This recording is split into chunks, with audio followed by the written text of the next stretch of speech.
All time favourite जिसे आप कहें कि बस वो मुझे बहुत ही पसंद है, वो अमिताभ बच्चन साहब हैं। अरे वाह। हमारे घरों में कोई पार्टी हो रही है, दावत हो रही है, हम 6 दोस्त बैठे हुए हैं, हर सैटरडेज को बैठे हुए हैं, तो ऐसा हो नहीं सकता कि अमिताभ बच्चन साहब के जो वीडियोस हैं, पुराने सारे गाने हैं, चाहे वो मुकद्दर का सिकंदर हो, चाहे वो जो भी उनके फिल्मों के गाने हैं, वो एक टाइम आ जाता है जहाँ उनके गाने शुरू हो जाते हैं। For all film related interviews, reviews, and content, please like and subscribe to Pooja Talwar. You can also follow me on Twitter and on Instagram. Hi Humayun, nice to meet you. Same है जी। तो मैं ये हाँ, कहना चाहती हूँ, आपकी ये आदत क्यों पड़ गई है सबको रुलाने की स्क्रीन पे? ये रोना अच्छा लगता है सबको टीवी पे, मुझे लगता है।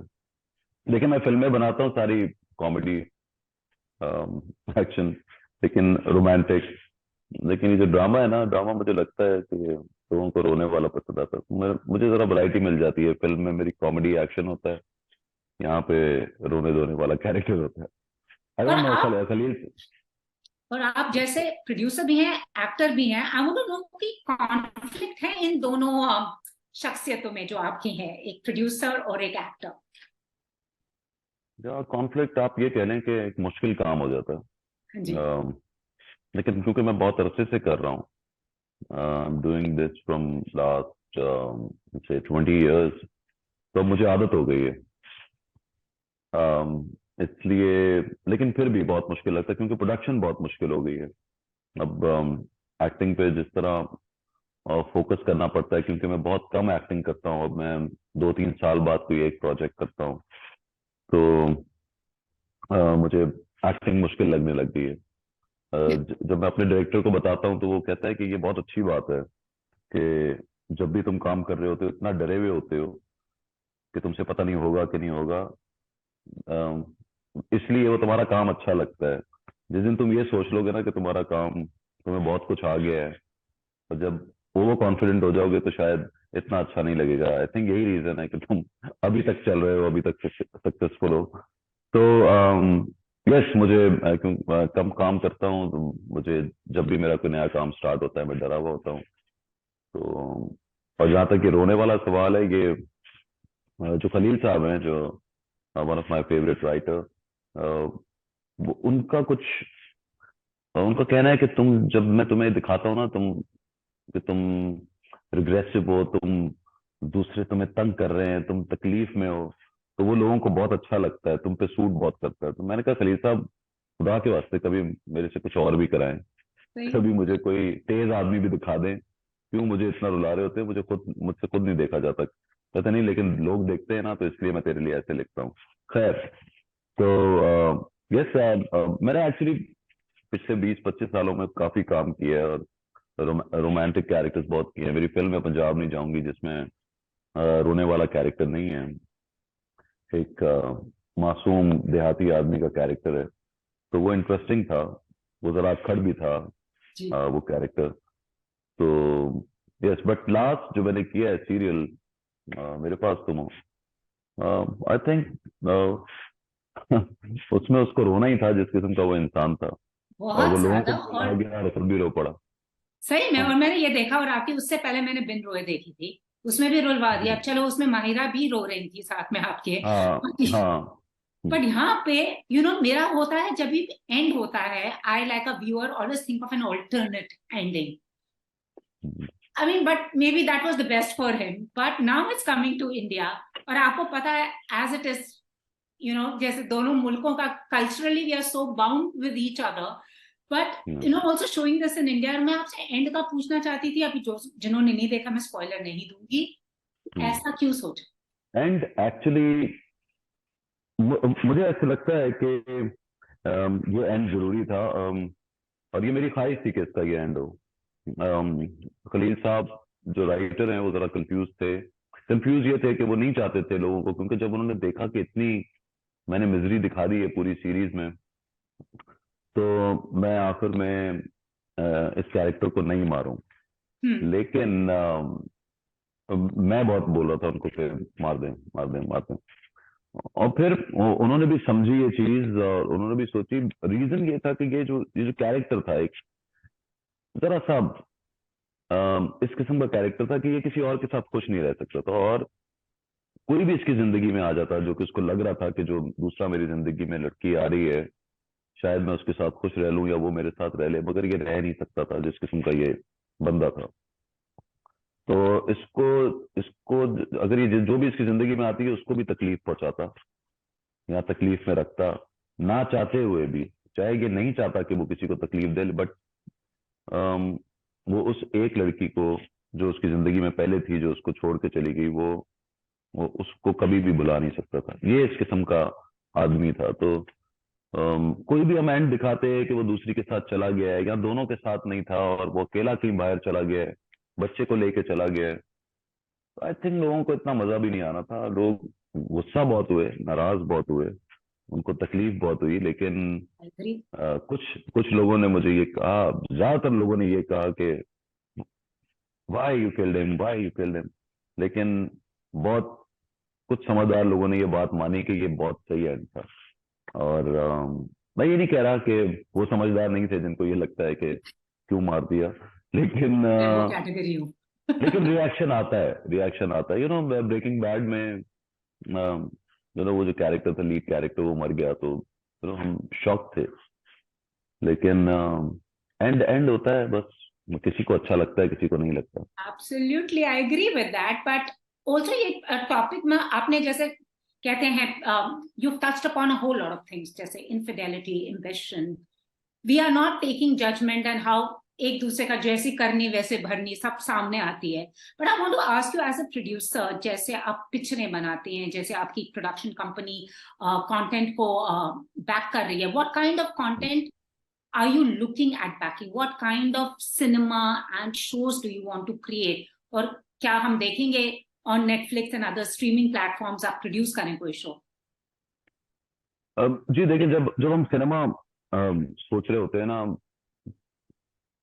तो सक्सेस हमारे जहन में बहुत होती है। टेलीविजन में फिर भी हम बना रहे होते हैं तो हम काफी प्रोग्रेसिव कहानियां भी देते हैं। जरूरी नहीं है उसके अंदर कि हम एक्शन डालें या उसको बहुत मसाला बनाने की कोशिश करें। जिस तरह की कहानी है, जो उसके रिक्वायर्ड, जो उसमें रिक्वायरमेंट है कैरेक्टर्स को दिखाने की या जिस किस्म के सीन्स दिखाने की, चाहे वो सीन स्लो हो या उसका जबरदस्ती हम उसे पेस ना बनाना पड़े, उस पे जो साइंस लगाने की कोशिश करते हैं ना, वो हम टीवी में नहीं करते। कि हमारी कोशिश होती है कि वो जितना रॉ दिखाएं, जितना उसको नेचुरल या रियल दिखाएं, तो वो लोगों को ज्यादा अच्छा लगेगा। बट फिल्म के अंदर हमें पूरी साइंस लगानी पड़ती है कि वो 2.5 घंटे में हमें लोगों को बोर नहीं होने देना, वो बोरिंग नहीं होनी चाहिए। उसके अंदर, फिल्म के अंदर कोई ऐसा मैसेज भी हो जो लगे कि हाँ, इस वजह से ये फिल्म बनी थी और ये फिल्म के अंदर क्या लोगों को देखने को मिलेगा, लेकिन लोग एंटरटेन जरूर हो। तो हमें सिनेमा के ऊपर एज अ प्रोड्यूसर बहुत सोचना पड़ता है कि लोगों को एंटरटेन करें।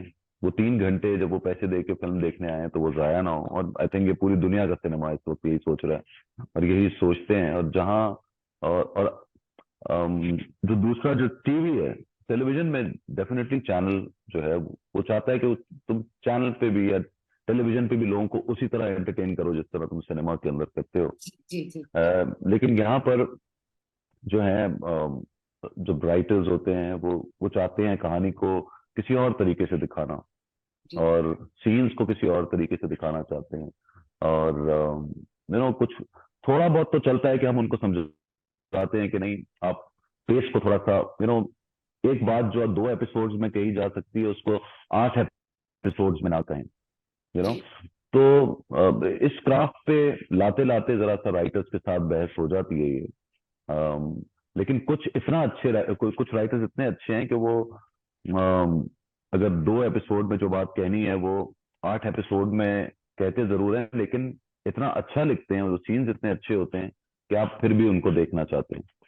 तो लेकिन चैनल की एक अपनी रेटिंग्स और ये वाले सारे मसाइल होते हैं, तो हमें उसकी वजह से कुछ साइंस अप्लाई करनी पड़ती है, कुछ राइटर से बात करनी पड़ती है कि इस सिचुएशन को जरा जल्दी ले आए। लड़के लड़की की शादी होनी है या इनका रोमांस डेवलप होना है तो जल्दी डेवलप करवा दें। जब आप 20 सीन की जगह आप 5 सीन में करवा दें तो ये वाले हमारे चैलेंजेस हैं इस काम के अंदर एज अ प्रोड्यूसर, जो हमें एज अ मेकर जो है हमें ये चैलेंजेस का सामना होता है। जी और यही हमारा काम है। तो हम, लेकिन जब किस किस्म के प्रोजेक्ट्स चाहते हैं, हम जाहिर है हम चाहते हैं लोग तो प्रोग्रेसिव बात हो। हमारे यहाँ जो ड्रामे ज्यादातर बन रहे थे, अभी जरा बेहतर होना शुरू हुए।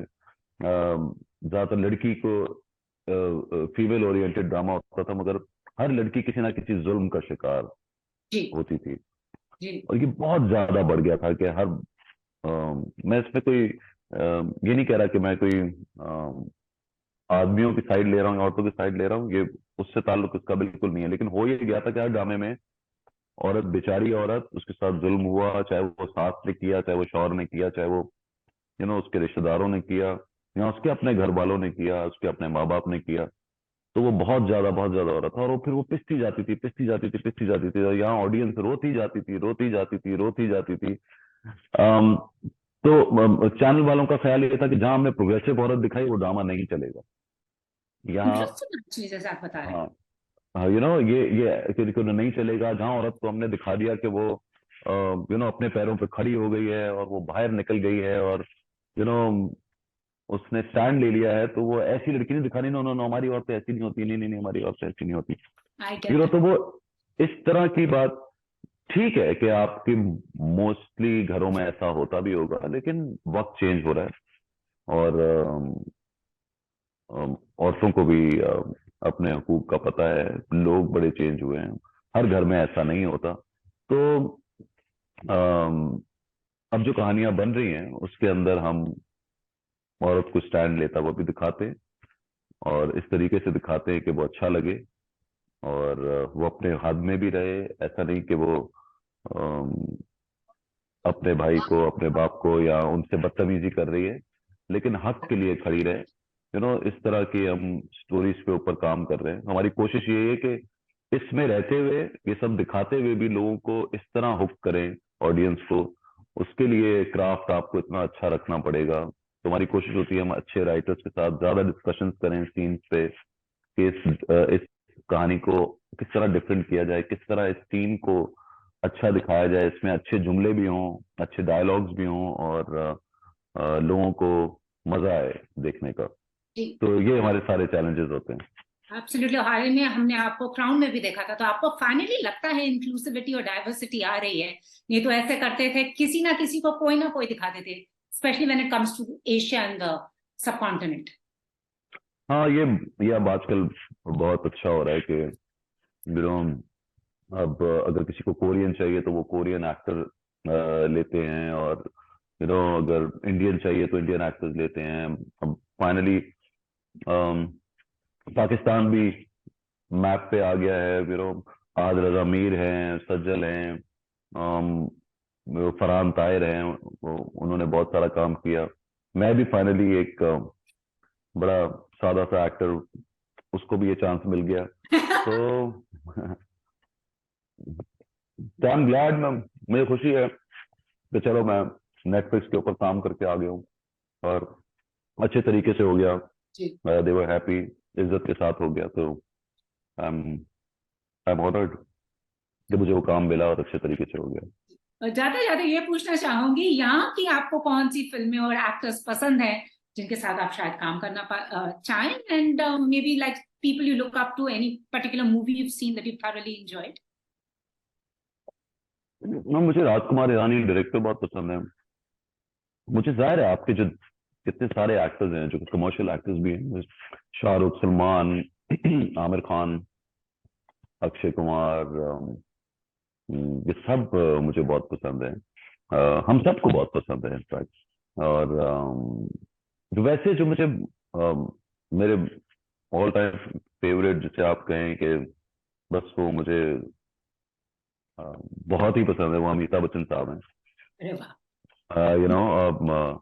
हमारे घरों में कोई पार्टी हो रही है, दावत हो रही है, हम 6 दोस्त बैठे हुए हैं, हर सैटरडेज को बैठे हुए हैं, तो ऐसा हो नहीं सकता कि अमिताभ बच्चन साहब के जो वीडियोस हैं, पुराने सारे गाने हैं, चाहे वो मुकद्दर का सिकंदर हो, चाहे वो जो भी उनके फिल्मों के गाने, वो एक टाइम आ जाता है जहाँ उनके गाने शुरू हो जाते हैं और सिर्फ हम वो सुनते हैं, और जब तक वो गाने, वो सॉन्ग या उनको हम वीडियोस उनके ना देखें, उसके बाद हमारी पार्टी जो होती है या हमारी जो भी गेट टुगेदर होता है वो खत्म नहीं होता। ये मैं अपनी पर्सनल बात बता रहा हूँ। और सबको पता चल जाता है, जहाँ अगर मैं कहीं और भी गया हुआ हूँ, अपने किसी और फ्रेंड के घर गया हुआ हूँ, तो वो वहां जाके वो कहते हैं अब ये आ गया, अब ये बोलेगा हम अमिताभ के गाने लगा दो।